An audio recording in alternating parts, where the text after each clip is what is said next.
Dios les bendiga. Soy el pastor Gilberto Gutiérrez de la Iglesia Bautista Oreb de México DF. Me da mucho gusto saludarlos en este sábado 2 de octubre de 2021. Señales de vida es nuestra serie. Estamos en devocional número 36. Señal de vida en medio de la crisis. Es el segundo devocional con este nombre. Nos basaremos en los 4 evangelios, en donde se encuentra el milagro de la multiplicación de los alimentos para alimentar a más de 5,000 personas. Déjenme introduzco de la siguiente manera. Cuando yo era niño, había un anuncio en la radio, un comercial que promovía un cereal de arroz inflado llamado Chachitos, y era muy sabroso, especialmente a los niños nos gustaba. Se escuchaba en el anuncio, en el comercial, la voz de un niño que decía: mamá, ¿me traes mis chachitos con leche helada? Y la mamá le contestaba: cállate, chamaco, no esté molestando. Mamá, ¿me traes mis chachitos con leche helada? Que chamaco, estoy trabajando, que no entiende. No esté molestando. Mamá, ¿me traes mis chachitos con leche helada? Y al fin le decía a la mamá: mire, chamaco, si me sigue pidiendo una vez más, voy a ir y le voy a dar unas cachetadas. Y el niño le decía: mamá, cuando vengas a darme unas cachetadas, ¿me puedes traer mis chachitos con leche helada? Bueno, ese era un anuncio de mi infancia. Esto me recuerda que saciar nuestra hambre es un asunto vital, trascendente y disfrutable.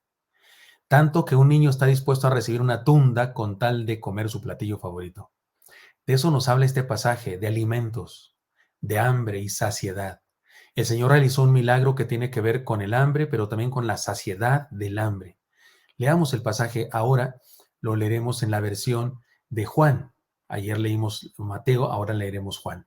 Después de esto, Jesús fue al otro lado del mar de Galilea, el de Tiberias, y le seguía una gran multitud, porque veían las señales que hacían los enfermos. Entonces subió Jesús a un monte y se sentó ahí con sus discípulos, y estaba cerca de la Pascua, la fiesta de los judíos. Cuando alzó Jesús los ojos y vio que habían venido a él gran multitud, dijo a Felipe: ¿de dónde compraremos pan para que coman estos?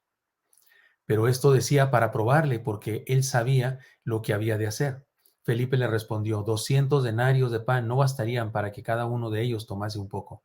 Uno de sus discípulos, Andrés, hermano de Simón Pedro, le dijo: aquí está un muchacho que tiene 5 panes de cebada y 2 pececillos, ¿mas qué es esto para tantos? Entonces Jesús dijo: haced recostad la gente. Y había mucha hierba en aquel lugar, y se recostaron como en número de 5,000 varones. Y tomó Jesús aquellos panes, y habiendo dado gracias, los repartió entre los discípulos, y los discípulos entre los que estaban recostados, asimismo de los peces, cuanto querían. Y cuando se hubieron saciado, dijo a sus discípulos: recoged los pedazos que sobraron, para que no se pierda nada. Recogieron pues y llenaron 12 cestas de pedazos, que de los 5 panes de cebada sobraron a los que habían comido. Juan 6, 1 al 13. Esta es la versión de Juan. Es un poquito diferente, pero dice exactamente lo mismo, aunque añade algunos datos interesantes. Recordemos que se trata del único milagro que aparece en los 4 evangelios. El Señor alimenta a esta multitud, que ya he dicho, más de 5,000 personas, porque se contaba así, sin contar las mujeres y los niños, lo que quiere decir que pudieran haber sido 10,000, 15,000 o 20,000 personas. Depende cuántos niños y cuántas mujeres había por cada varón. Se trata de un importante mensaje el de este milagro, puesto que el Señor lo puso en los 4 evangelios. Esto fue lo que aprendimos ayer. El Señor sabe de nuestras crisis. Él conoce nuestras necesidades. En segundo lugar, el Señor usa la iglesia, su iglesia, nosotros, para realizar milagros en medio de la crisis. Pidió a ellos que solucionaran el asunto.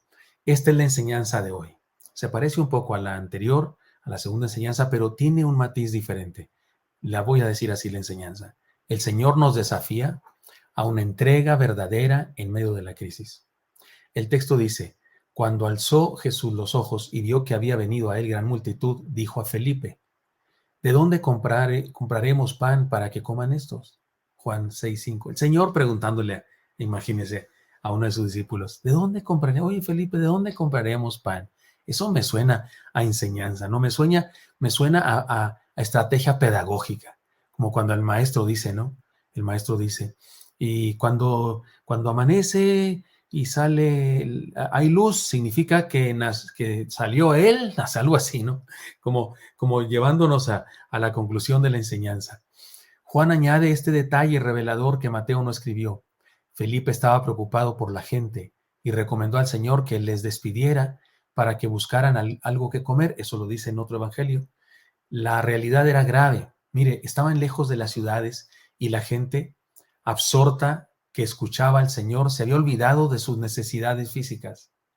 Iban siguiendo al Señor fascinados de las enseñanzas. No los puedo culpar, yo estaría igual, moriría de hambre si fuera necesario escuchando al Señor. ¿No le pasaría a usted también? Imagíneselos, caminaban grandes distancias sin alimento, pero eso, perdón, caminar grandes distancias sin alimento hubiese sido muy peligroso. Es muy probable que la mayoría de ellos llevaba lonche y en algún momento ya se lo habían comido, ya se lo habían acabado. De seguro, muchos se hubieran desmayado si no hubiese sido por este milagro. Sin embargo, el Señor le regresa a Felipe su preocupación con una pregunta: ¿de dónde compraremos pan para que coman estos? Yo soy diabético y debo comer a mis horas y cuando se me pasan me pongo mal, me pongo mal. Hoy precisamente fuimos a un lugar donde fui a predicar y bueno, se me hizo tarde para comer y había tráfico de regreso y yo venía, que me dormía manejando, pero no era sueño de sueño, de falta de descanso, no era de falta de azúcar, yo creo, algo así.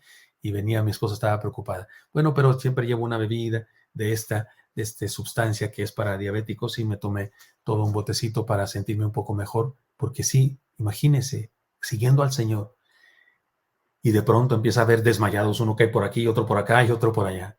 ¿De dónde compraremos pan para que coman esto? Le dijo el Señor a Felipe, que era el preocupado. Esta es la misma pregunta que el Señor hace el día de hoy a nosotros. ¿De dónde sacaremos suficientes recursos para ayudar a los necesitados y poder hablarles del Evangelio con muestras de amor, convertidas en comida, en cobijas, en ropa, en auxilio para las necesidades? ¿De dónde sacaremos suficientes recursos para ayudar a las personas que tienen problemas económicos por causa de la pandemia, porque los corrieron del trabajo, porque no hay ingresos? ¿De dónde sacaremos dinero para ayudar a esos? Nos pregunta el Señor a su iglesia. ¿De dónde sacaremos recursos para construir unas nuevas instalaciones donde la gente pueda venir a escuchar el Evangelio, a ser capacitada para proclamar y encontrar compañerismo restaurador y discipulador? ¿De dónde conseguiremos recursos? Dije esto porque en la iglesia que soy pastor no tenemos el templo que necesitamos. Tenemos un templo, el que había tenido la iglesia hace mucho tiempo, pero es pequeño ahora para nosotros. No cabemos ni en 5 cultos, tal vez ni en 10 cultos cabríamos. Tenemos 3, 4 cultos en un fin de semana normal, pero rentamos un auditorio muy grande que ahora mismo no podemos usar por causa de la pandemia todavía. Pero, ¿de dónde sacaremos recursos? Nos pregunta Dios a los miembros de la iglesia que soy pastor, para construir unas nuevas instalaciones. ¿De dónde? ¿De dónde? ¿De dónde? Es la pregunta del Señor. Y la cosa es clara, nosotros debemos responder a este desafío. ¿Cómo? ¿Cómo se responde a este desafío de Jesús? Reconociendo nuestra responsabilidad, buscando soluciones, siendo creativos, creyendo en el Señor, creyendo. Eso hicieron los discípulos. No fueron ellos los que pusieron su lonche. No encontraron por ahí un jabalí salvaje, lo mataron, se lo comieron porque no lo hubieran comido. Los judíos no comían jabalí, ni cerdo, por supuesto. El jabalí es un cerdo salvaje, ¿no? No, pero no hicieron algo así, no encontraron un árbol frutal y sacaron de ahí comida, no. Reconocieron su responsabilidad, buscaron soluciones, fueron creativos y finalmente trajeron a un chamaquito con su pequeño lonche. Hermanos míos, ante las crisis podemos llorar, maldecir, renegar, desahuciarnos o podemos responder al Señor su pregunta con trabajo, dedicación y fe. Eso fue lo que hicieron estos amigos y hubo un milagro. En segundo lugar, el Señor recibe nuestra entrega de amor en medio de la crisis. Les leo Mateo ahora, 14:18 dice, Él les dijo, ¿cuántos panes tenéis? Id y vedlo. Y al saberlo dijeron 5 y 2 peces. En Mateo, perdón, eso fue Marcos 6:38, perdón, fue Marcos 6:38, pero en Mateo 14:18 dice, Él les dijo, traédmelos acá. Ya hemos dicho que el Señor no pide mucho. Hay gente que piensa, no, el Señor pide demasiado. La verdad es que el Señor no pide demasiado, no pide mucho, pide todo. Pide todo de nuestro ser, porque Él lo entregó todo. No podemos seguirle si no entregamos toda nuestra vida, todo nuestro ser, toda nuestra voluntad. Sin embargo, Él no nos deja desposeídos, no es algo inconveniente entregarle todo. No, porque no nos deja desposeídos, no nos empobrece entregarle nuestra vida.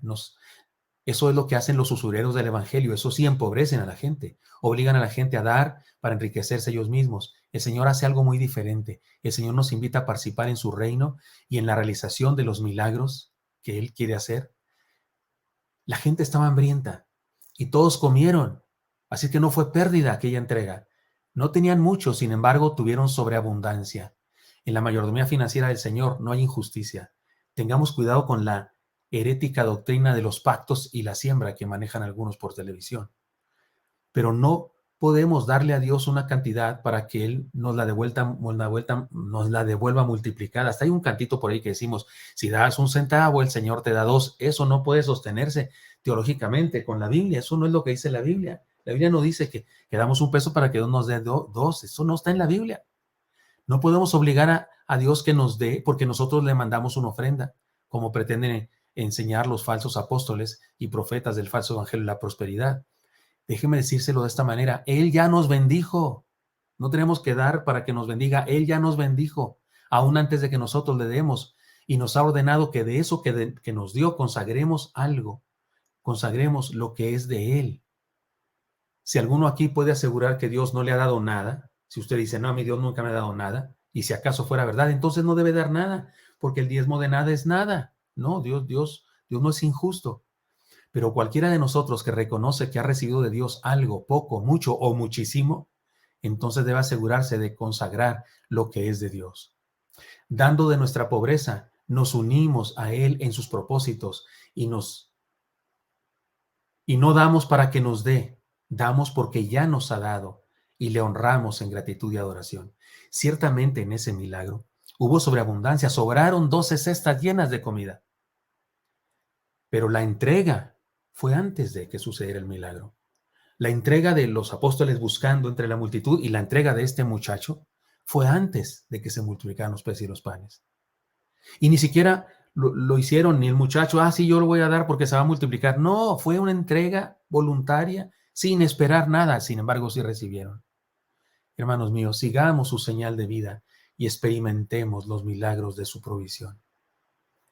Demos de nuestra pobreza y seamos enriquecidos con la satisfacción de ser parte de los planes de Dios, de los milagros que quiere realizar. Por eso digo, el Señor recibe nuestra entrega de amor en medio de la crisis. Y la primera enseñanza que dijimos fue esta: el Señor nos desafía a una entrega verdadera en medio de la crisis. Aquí le vemos hacer un milagro que trae satisfacción al alma y al cuerpo de los seres humanos mediante la entrega pobre de lo que un ser humano tenía. Sigamos su señal de vida y experimentemos los milagros de su provisión. Señor Santo, bendice a mis hermanos y mis hermanas. Y te pido provisión abundante, Señor, para la casa de mis hermanos y mis hermanas que me escuchan. Te pido, Dios, que nunca falte comida en la mesa de los que estamos ahora reunidos. Te pido que des aliento, fortaleza incluso a los que no tienen trabajo y tienen problemas económicos, pero que tú nos alientes y nos ayudes a creer, Señor. Y en vez de enojarnos y amargarnos, poner en práctica lo que hemos aprendido. Creer en ti, trabajando, esforzándonos, siendo creativos, haciendo lo que tú piensas que debemos hacer y que nos corresponde.